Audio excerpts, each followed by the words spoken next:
आज 15 ऑगस्ट। हा फक्त कॅलेंडरवरील एक दिवस नाही, हा तो दिवस आहे ज्या दिवशी आपल्या भारत मातेला गुलामगिरीच्या बेड्यातून मुक्ती मिळाली, ज्या दिवशी लाखो बलिदानांच्या बदल्यात आपल्याला स्वाभिमान, स्वातंत्र्य आणि ओळख मिळाली।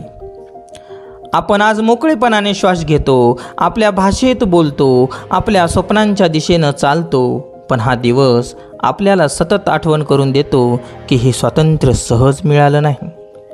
ते रक्त, अश्रू आणि त्यागाच्या पायावर उभं आहे।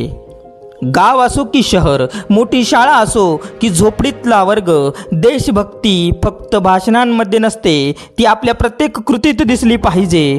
आज आपण इतिहासाच्या पानावर वाचतो, भगतसिंग, राजगुरू, सुखदेव, नेताजी सुभाषचंद्र बोस त्यांनी दिलेलं बलिदान हे फक्त गोष्टीचा भाग नाही, तर आपल्या आयुष्याचं मार्गदर्शन आहे।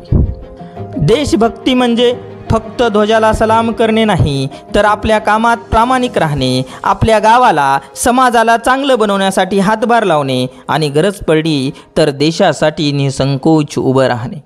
आज आपण जे स्वातंत्र्य अनुभवतो त्याची किंमत त्यांना विचारा, ज्यांनी आपल्या कुटुंबाला गमावलं, आपल्या स्वप्नांना तिलांजली दिली, फक्त आपल्या आजच्या आनंदासाठी।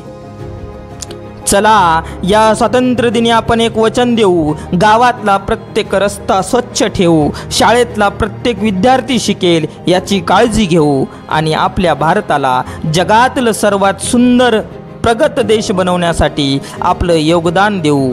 कारण भारत फक्त सरकारचा नाही, तो आपला आहे। आपण सगळे मिळूनच भारत आहोत। वंदे मातरम। जय हिंद।